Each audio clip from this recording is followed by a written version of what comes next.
soit rendu à l'Éternel des armées qui nous permet de nous retrouver une fois de plus dans un autre numéro de votre émission Que faire. Bienvenue à chacun et à tous. Que faire, c'est l'espace où nous abordons avec l'aide du Saint-Esprit les questions du quotidien. Comme toujours, je suis avec deux invités sur ce plateau qui vont se présenter tout à l'heure à nous à tour de rôle. Le sujet qu'on aborde aujourd'hui, c'est le pardon. On y revient tout à l'heure. Bonsoir, pasteur. Oui, bonsoir, sœur Nice. Bonsoir à tous les téléspectateurs. J'espère que vous allez bien. Ça va très bien. D'accord. Présentez-vous à nos chers téléspectateurs. On m'appelle pasteur Tchenkoun Eric de l'église évangélique apostolique Les Messagers de la Paix. D'accord. Bonsoir, pasteur. Oui, bonsoir.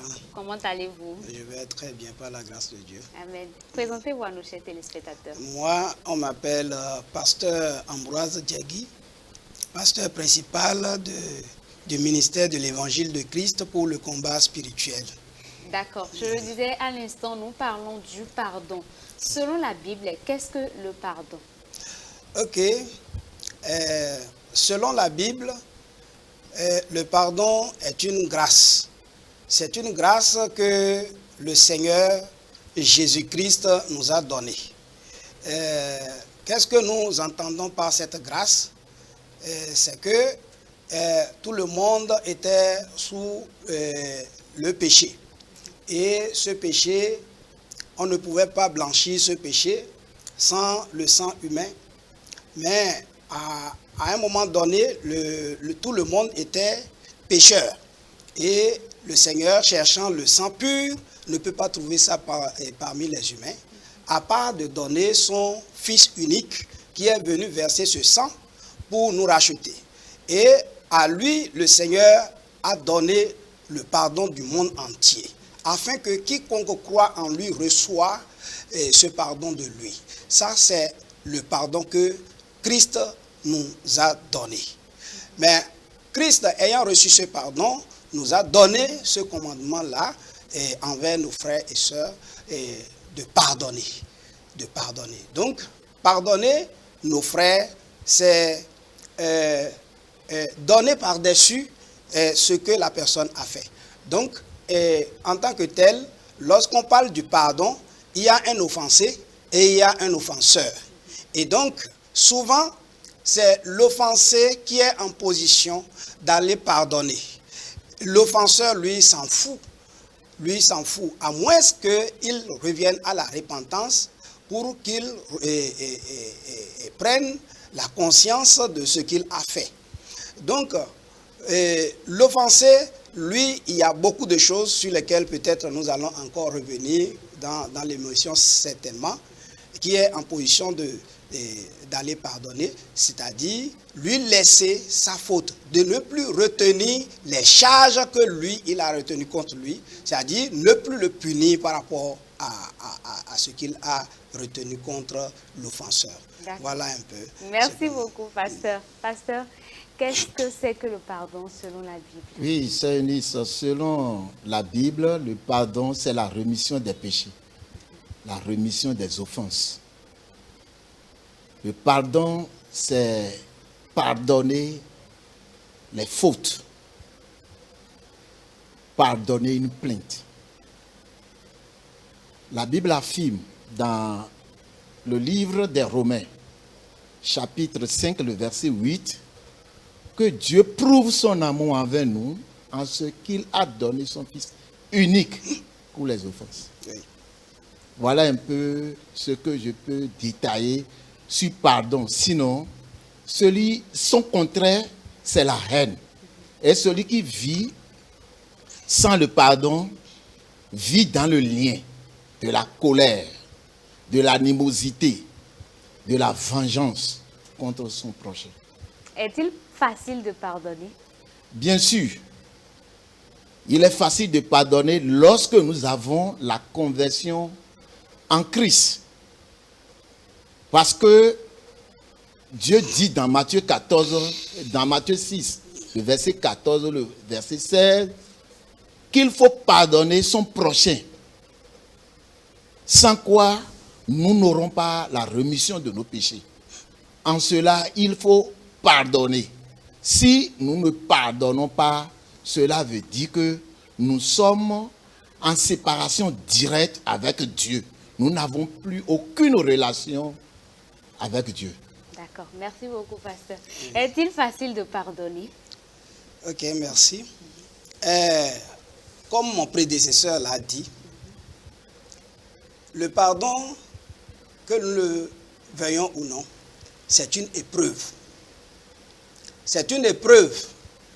Et tel qu'il l'a dit tout à l'heure, si nous avons Christ en nous, si nous l'avons reçu, alors nous sommes dans l'obligation de pardonner, que vous le veuillez ou non. Parce que dans le livre de Matthieu 6, versets 14 à 15, la Bible nous dit, si vous pardonnez aux hommes leurs offenses, votre Père céleste vous pardonnera aussi. Mais si vous ne pardonnez pas aux hommes, votre Père ne vous pardonnera pas non plus vos offenses.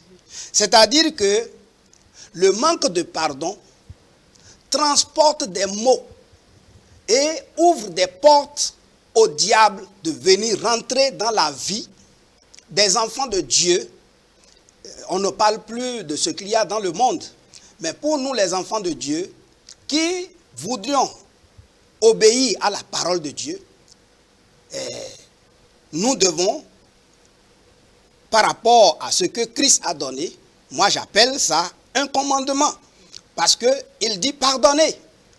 En tant qu'enfants de Dieu, nous devons pardonner. Et le refus de pardonner est un péché. Et c'est la désobéissance. Le péché, c'est la désobéissance à la parole de Dieu.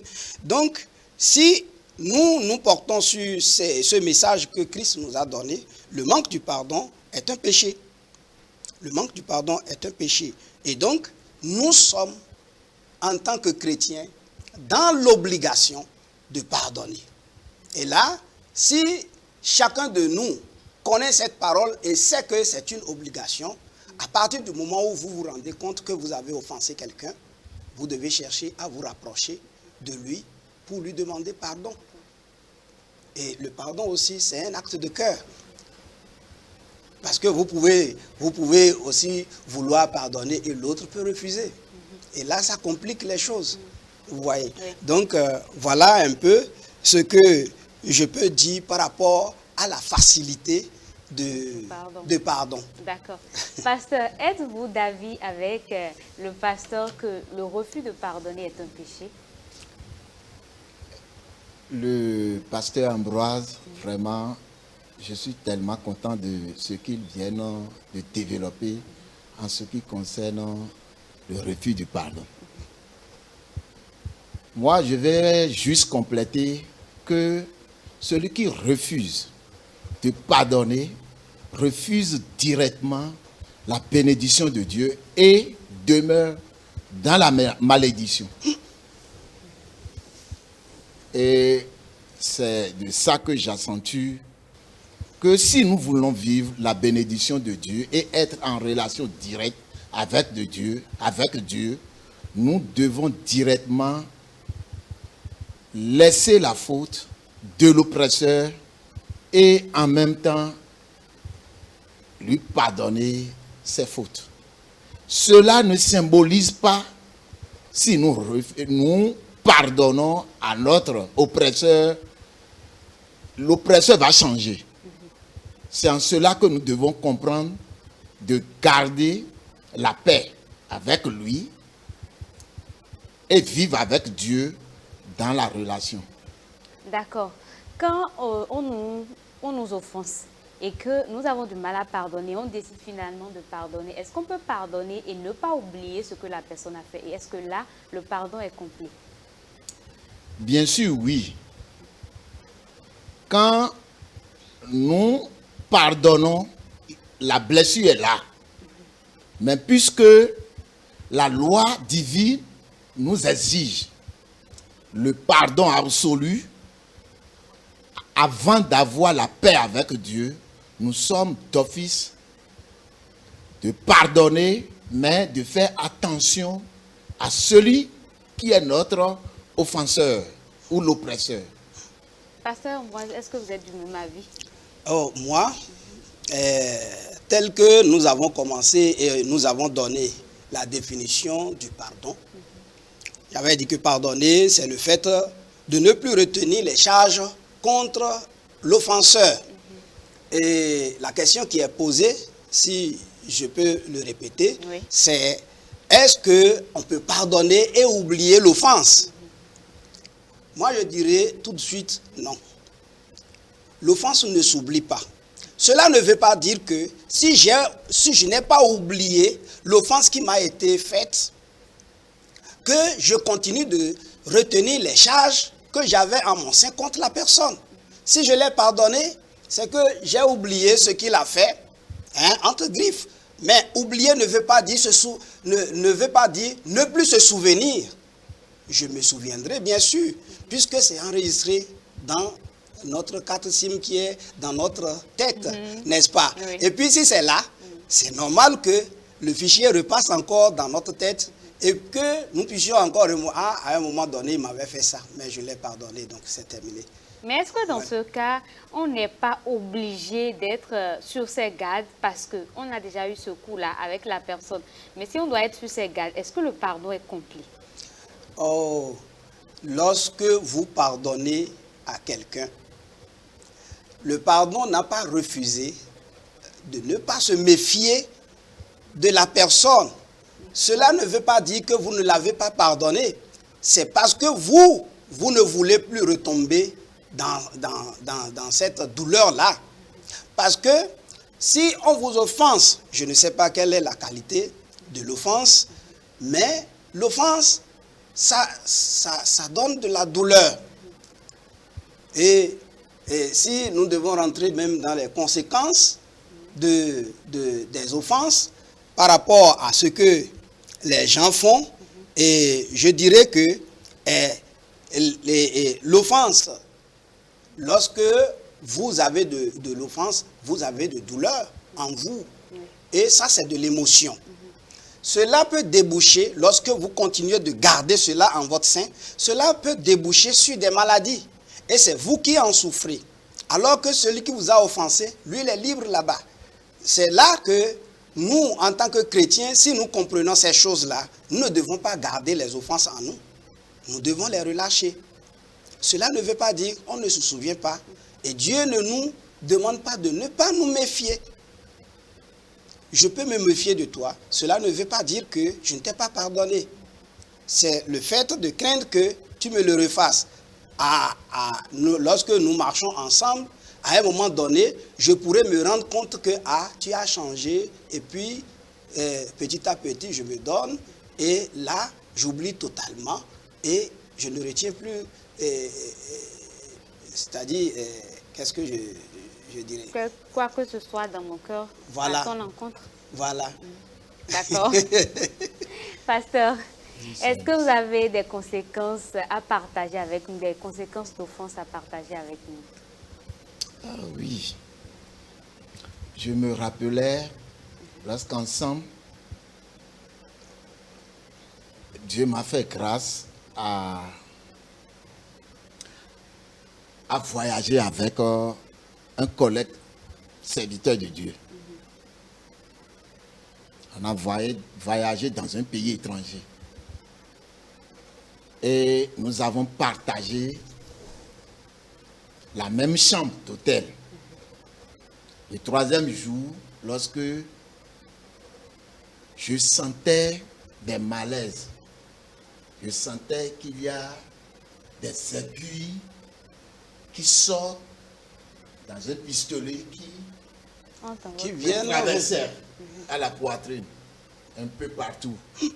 Au nom de Jésus-Christ, que je répétais en me réveillant, je me suis retrouvé dans la main de ce serviteur-là, en train de faire des gestes sur moi. Et le lit était partagé. Au même instant, je lui ai dit, qu'est-ce que je t'ai fait pour que tu puisses me tuer? Il commençait par tituber. Mais dans un pays étranger, je n'ai rien dit. Mais au retour, j'ai gardé ma position contre lui. Cette chose-là. Et un instant après, quelques jours plus tard, à cause du pardon de Dieu et de ce qui nous lie et de ma responsabilité dans l'association, je suis obligé de le pardonner. Cela ne symbolise pas que j'ai oublié l'histoire, mais je fais toujours attention à lui par rapport à ce que j'ai vécu. Ce n'est pas un rêve. J'ai vécu ça là. Oui. Donc, je l'ai pris comme un frère, mais je fais beaucoup attention à lui. Cela me revient à ce que le pasteur Ambroise a dit, que pardonner ne signifie pas que oublier totalement le mal que l'offenseur m'a commis. Donc, pour revenir à ce que vous avez demandé au pasteur Ambroise, aux conséquences, moi, je veux dire, non, pas aux conséquences, comment laisser totalement le pardon. Oui. Moi, je vais dire, il faut écrire les fautes sur une feuille et les mettre devant Dieu à travers le Saint-Esprit, de vous donner l'esprit du pardon. D'abord, pour que le Saint-Esprit rafraîchisse votre cœur et vous accorde son pardon. Et après quoi, je dois prendre quelques étapes. Et les étapes, je peux citer comme s'approcher de lui, commencer par avoir sa conversation, mais très intelligent avec celui-là. Oui. D'accord. Pasteur, avez-vous quelque chose à y ajouter? Bon, les conséquences sont double face. Le manque de pardon va provoquer beaucoup de choses au sein de celui qui retient et ne veut pas pardonner. Lorsque nous repartons dans la parole de Dieu, qui nous dit, si vous pardonnez aux hommes leurs offenses, votre Père céleste vous pardonnera aussi.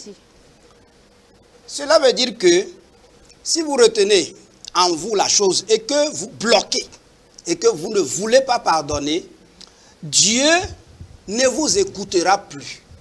Votre prière est bloquée. Donc, il y a blocage dans la réponse à tes prières. Mais si Dieu a bloqué la réponse à tes prières, que feras-tu? Tu es perdu. Et ce blocage, ça nous amène à vivre en dehors du royaume de Dieu. Nous ne sommes plus dans sa présence, puisque la présence de Dieu, c'est savoir que Dieu vous voit, Dieu vous écoute, Dieu est près de vous. Mais si tout cela est bloqué, vous voyez, pour toi qui retiens, c'est une conséquence très grave. Et là, il y a les ressentiments des offenses. Ce qu'on appelle les ressentiments. Et les entretiens du mauvais souvenir. Les mauvais souvenirs. Il faut arriver à l'effacer. C'est en cela que je reviens vers le pasteur Tchekou, qui disait tout à l'heure que les mauvais souvenirs là, si on doit les garder, ce n'est pas une bonne chose. Et il a signifié quelque chose qui est très important, mettre la chose devant l'Esprit de Dieu, afin que l'Esprit de Dieu vienne l'effacer. Là, si l'Esprit de Dieu vient l'effacer chez vous, là, vous ne vous souvenez plus. Pour revenir un peu dans ce que vous avez demandé avant, que est-ce que lorsque vous pardonnez, vous pouvez oublier? Seul l'Esprit de Dieu peut nous permettre cela à des moments donnés. Donc, il y a aussi la haine, comme il a dit au début, il y a la haine et le rejet. Vous nourrissez la haine et le rejet, vous rejetez l'autre. L'autre est aimé du Seigneur, tel qu'il est, Dieu l'a aimé. Parce que quand Dieu a créé l'homme, il a dit, c'est bon, mais c'est vous qui dites que lui, il est mauvais. Et là, si vous nourrissez la haine, qui est votre Père? La haine, c'est ce qui est mal. C'est ne pas avoir de l'amour dans son cœur. Or, Dieu est amour. Notre Père est amour. Mais à partir du moment où la haine règne dans votre cœur, qui est votre Père en ce moment-là? Vous avez permis que l'autre vienne régner dans votre cœur. Alors là, pour pardonner, il faut avoir réellement de l'amour. Tout à l'heure, et vous allez manquer de la paix parce que Dieu est absent dans votre vie. Vous manquez la paix de Dieu dans votre vie.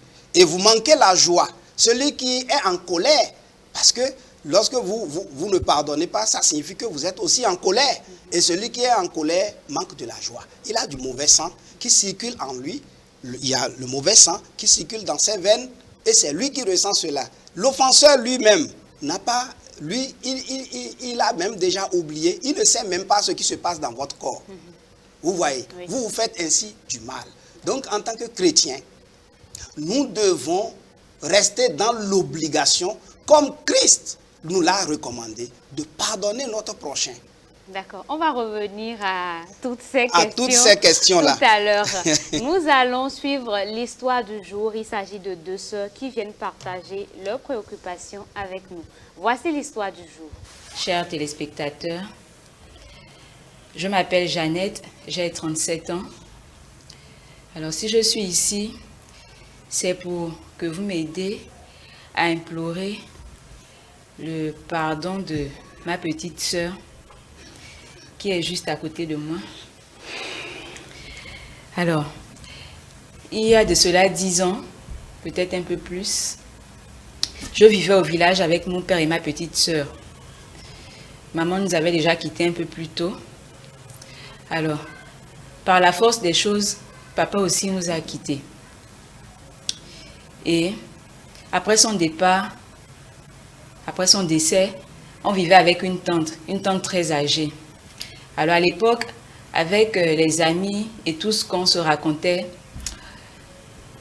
je m'étais dit qu'en allant en ville, je pourrais avoir des opportunités pour pouvoir prendre soin de ma petite sœur et de ma tante. À l'époque, quand papa vivait, il avait 2 parcelles. Et c'est ces parcelles qu'il cultivait qui lui permettaient de prendre soin de nous parce qu'il était démuni. Alors, après son décès, j'ai décidé de vendre ces parcelles pour pouvoir avoir un peu d'argent avec le consentement de ma tante. Et quand j'ai vendu la parcelle, j'ai remis une partie de l'argent à ma tante pour qu'elle prenne soin de ma petite sœur. À l'époque, ma petite sœur avait 14 ans ou 15 ans par là. En attendant que je puisse évoluer en ville pour revenir les soutenir encore. Mais il s'est fait que, arrivé en ville, tout n'était pas comme je l'imaginais. Je vous assure que je suis passée par tant de choses en ville. Bon, je ne vais pas les étaler ici, mais c'était pas comme je le pensais. Donc,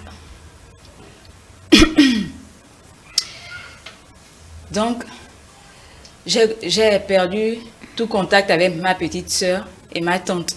Je n'étais pas revenue de sitôt. Quelques années après, j'ai essayé de me rendre au village. Je suis repartie au village. Et en repartant au village, j'ai appris que ma tante était décédée. Elle aussi. Et je n'avais pas de traces de ma petite sœur. En me renseignant, j'ai pu avoir son numéro et je l'ai appelée. Une fois qu'elle a su que c'était moi, elle a coupé le téléphone. Et en fait, elle s'est énervée en disant que je l'ai abandonnée. Au fait, elle ne voulait pas entendre parler de moi, en quelque sorte. Et après ça, j'ai mené plusieurs tentatives pour pouvoir entrer en contact avec elle par l'intermédiaire des amis, des personnes qui étaient proches d'elle, mais toutes mes tentatives étaient vaines. Des années sont passées, j'ai toujours eu le souci de renouer contact avec ma petite sœur. Et aujourd'hui, par la grâce de Dieu vraiment, Un ami, une amie plutôt, m'a mis en contact avec elle. Et c'est l'amie qui a permis à ce qu'elle soit juste à côté de moi, là. En me voyant même sur le bateau tout à l'heure, elle voulait partir, mais heureusement qu'on a pu la retenir ici. Donc, si je suis ici, Bernadette, c'est pour te demander pardon, s'il te plaît. Pardon. Parce que s'il te plaît. Grande sœur, Tu penses que je t'ai abandonné, tu as raison. tu m'as abandonné. Tu m'as abandonné, grande sœur. S'il te plaît. Je n'avais que 15 ans. J'étais orpheline. Et tu m'as abandonnée. Tu m'as laissée seule au village. Non. Grande sœur, j'ai souffert. J'ai souffert. Tu ne t'imagines même pas à quel point. Je sais. Je suis passée par tant de choses. Bernadette. Après 10 ans, tu reviens pour que je te pardonne. Tu es partie de ma vie, mais pourquoi tu reviens dans ma vie? Bernadette. Je n'ai pas besoin de toi. S'il te plaît. Je ne sais pas ce que je fais. S'il te plaît, retenez-la, s'il vous plaît, retenez-la, s'il vous plaît. Nous sommes de retour sur ce plateau. Chers téléspectateurs, vous avez suivi avec nous cette histoire très émouvante. Pasteur, voilà ce qu'on a entendu. Qu'est-ce que vous pensez de tout ceci? Bon, en écoutant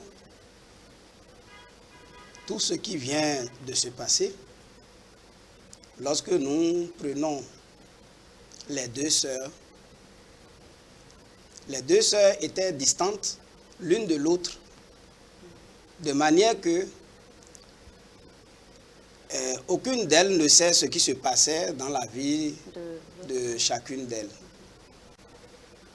Mais l'autre, la petite sœur, s'est sentie offensée en considérant qu'elle est orpheline et que la grande sœur devait prendre soin d'elle, n'ayant aucune connaissance de ce que la grande sœur vivait en ville, les contraintes qui ont empêché qu'elle revienne à la charge.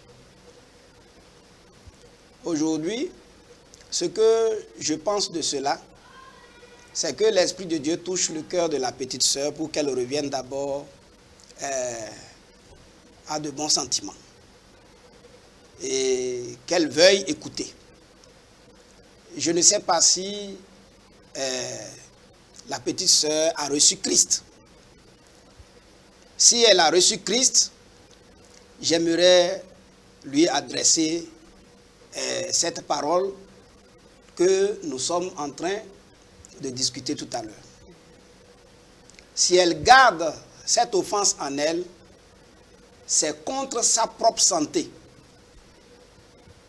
Il vaut mieux s'en libérer. Si elle a reçu Christ en tant que pécheur, tout ce que nous autres nous avons fait contre Christ, contre le Seigneur, mais le Seigneur nous a regardés et n'a pas gardé ça. Et il nous a pardonné. Il nous a fait grâce. Grâce de tout ce que je vous donne. Il a même dit, je ne me souviendrai même plus. Qui sommes-nous pour ne pas pardonner nos frères, nos sœurs? Qui sommes-nous? Même si la personne est dans le monde, qui sommes-nous pour ne pas pardonner? Quand nous savons déjà ce que ça peut amener pour nous-mêmes, dans notre propre santé, et même envers Christ. Et tout à l'heure, j'avais dit que si j'ai l'habitude de prier, parce qu'un chrétien, tous les jours, il prie, un certain nombre de fois chaque jour, et il adresse la parole à Dieu. Mais tu n'as pas pardonné ton prochain. Tu as retenu une charge contre lui. Tu as la haine dans ton cœur. Et tu adresses la parole. Est-ce que ta prière sera comme un parfum, comme la Bible l'a dit? Est-ce que ta prière est acceptée? Nous le savons, c'est un blocage. Et si tu évolues comme ça, c'est que tu seras rejeté par Christ. Si tu finis ta vie comme ça, ce qui est primordial pour nous, c'est la vie éternelle à gagner après cette vie. Nous courons, nous avons cette course-là vers la vie éternelle. Et si nous courons vers la vie éternelle, les choses qui sont des épines, qui sont sur nos voies, qui nous empêchent d'aller là-bas, nous devons les éliminer. Et donc, si la sœur, la petite sœur, est là et elle est en train de m'écouter, je ne sais pas. Si tu sais, après cette vie, nous serons nés à nez avec Christ. Est-ce que tu veux aller vers Christ? Est-ce que tu veux la vie éternelle? Est-ce que tu veux le salut de ton âme? Si tu veux le salut de ton âme, si tu sais que Christ a versé son sang à cause de nous autres, il a versé son sang à cause de toi, pour que toi tu puisses recevoir le pardon, je te demande, laisse ce que tu es en train de retenir là. Et je prie pour toi que l'Esprit de Dieu touche ton cœur et que tu reviennes dans l'amour de Christ. Et que l'Esprit de Dieu chasse cette haine qui ronge ton cœur, ce ressentiment qui ronge ton cœur, cette charge que tu as retenue contre ta sœur, cette punition que toi tu as retenue contre ta sœur, que l'Esprit de Dieu t'aide à les laisser aujourd'hui. J'aimerais bien que après cette émission, que cette petite sœur puisse embrasser sa grande sœur pour dire que c'est terminé. Merci. Voilà ce que je veux. Merci beaucoup, Pasteur Ambroise. Pasteur Eric, voilà l'histoire. Qu'est-ce que vous pensez de tout ça?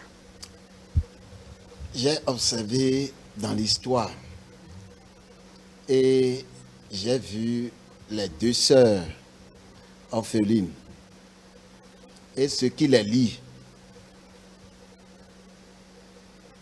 Ce qui les lie ici, c'est l'amour fraternel et l'héritage que leurs parents défunts ont laissé. Oui. La grande sœur, se cherchant pour pouvoir soutenir, sa sœur est allée en ville. Mais les choses n'ont pas tourné de la manière dont elle pensait. La sœur ici attendait sa sœur pour ses soutiens. Mais à la fin, après 10 ans, la grande sœur vient pour demander pardon à sa sœur parce que elle l'a abandonné, parce que également elle a vendu les biens de leurs parents et a remis à leur tante, et la tante aussi à son tour pour confirmer ce que la grande sœur dit est décédée. Donc, première des choses, la petite sœur a raison. Si elle n'a pas Christ, elle doit avoir l'attention de bien écouter ce qui tient à cœur à sa grande sœur. Parce que la grande sœur, lorsqu'elle avait vendu la parcelle, est allée voir leur parenté pour pouvoir soutenir la sœur au village. Ce que la petite sœur n'a pas constaté. Donc, moi je pense que la sœur doit se retenir et comprendre sa grande sœur. Par la grâce de Dieu, le Saint-Esprit convaincra son cœur. Et doucement, parce que pardonner une faute n'est pas automatique, c'est progressif. C'est en cela que je prie la sœur d'aller doucement, de comprendre la grande sœur pour voir derrière cette conversation quels sont les biens matériels ou financiers que la grande sœur a et vérifier ce que la grande sœur dit est vérité. Donc, si nous allons nous référer à la Bible et nous reprenons l'exemple d'Ésaü et Jacob, nous avons constaté que Jacob avait trahi son grand frère et est allé loin. Après quelques années, il est revenu demander pardon avec des biens matériels à son grand frère. Ce n'est pas facile avant que le grand frère reçoit son pardon. Mais à la fin, le Saint-Esprit a convaincu son cœur. Pourquoi? Parce que le petit frère avait reçu la voix de Dieu avant de se déplacer. Deuxième chose, a prié Dieu afin de pouvoir la clémence de son grand frère. Donc ici, moi je pense que si la grande sœur était chrétienne, doit mettre dans ses requêtes et le Saint-Esprit à l'œuvre convaincra la sœur et elles seront réconciliées. D'accord. Merci beaucoup, pasteur. La petite sœur a-t-elle raison d'en vouloir à sa grande sœur? Je dirais que oui, elle a raison d'en vouloir à sa grande sœur. Parce que c'est, comme le pasteur l'a dit, ce qui les lie, c'est l'amour fraternel. Hein? L'amour fraternel. Et la petite sœur aurait voulu être proche de sa grande sœur et que cet amour se consolide, ce qui n'a pas été le cas. Et dans la démarche de la grande sœur, dans sa tête, dans ce qu'elle pense, c'est arriver à soutenir sa petite sœur pour que elle puisse évoluer. Je ne sais pas si c'est à l'école ou bien en apprentissage, pour devenir quelqu'un demain, pour que l'enfant ne soit pas perdu dans le monde. Donc, bon, c'est sa perception à elle d'être offensée. Et aussi, de l'autre côté, chacun a raison. On ne peut pas imputer une punition, on ne peut pas imputer une charge à l'une quelconque d'elle maintenant pour dire, toi tu n'as pas raison, toi tu as fait ça. Non. Les choses se sont passées d'une certaine manière où il n'y a pas eu communication. Il n'y a pas eu communication. Et la communication, étant coupée à un moment donné, a amené la petite sœur à retenir des charges contre sa grande sœur. Donc là, nous lui donnons raison. Mais cette raison que nous lui donnons ne dit pas de continuer dans la rétention de cette charge contre la grande sœur. Tu as raison. Mais aujourd'hui, la solution, c'est de tout abandonner. C'est ta sœur. Vous avez le même sang qui circule dans votre veine.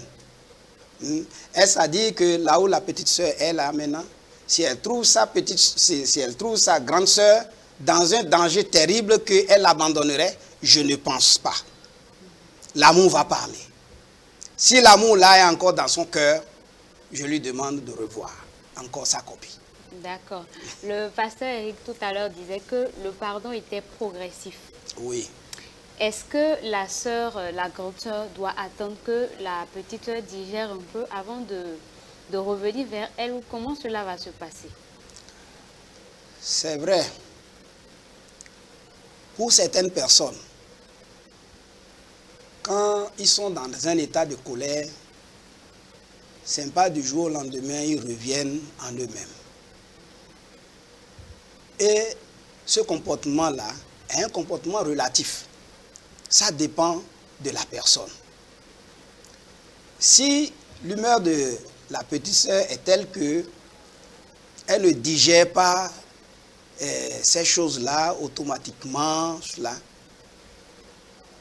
il serait bien qu'on la fasse suivre et qu'on l'assiste avec des prières jusqu'à la mener à l'aboutissement, puisque c'est une âme. Et cette âme mérite d'être sauvée.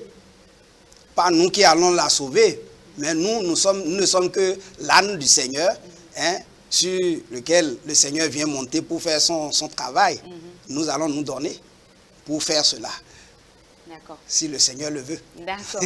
Pasteur, avez-vous quelque chose à ajouter à ce que le pasteur Ambroise a dit? Oui, et j'ai beaucoup estimé le développement du pasteur Ambroise. Et je vais compléter qu'un blessé qui, étant allé chez l'infirmier, reçoit un tel soin. Il reçoit l'alcool, le mercurochrome et l'antibiotique, et après le pansement. Moi, je pense que la grande sœur doit aller pas à pas avec sa petite sœur. Et au quotidien ou par semaine, elle peut envoyer ces mots de compassion, de salutation. Comme le pasteur l'a dit, la communication doit y avoir maintenant.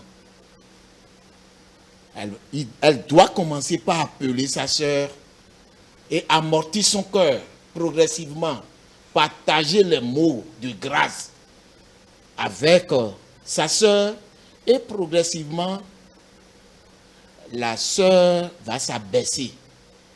Mais pour le moment, elle doit vivre un peu éloignée de sa sœur. Sinon, à tout moment que la sœur la voit, vraiment, elle ne serait pas tranquille dans sa peau.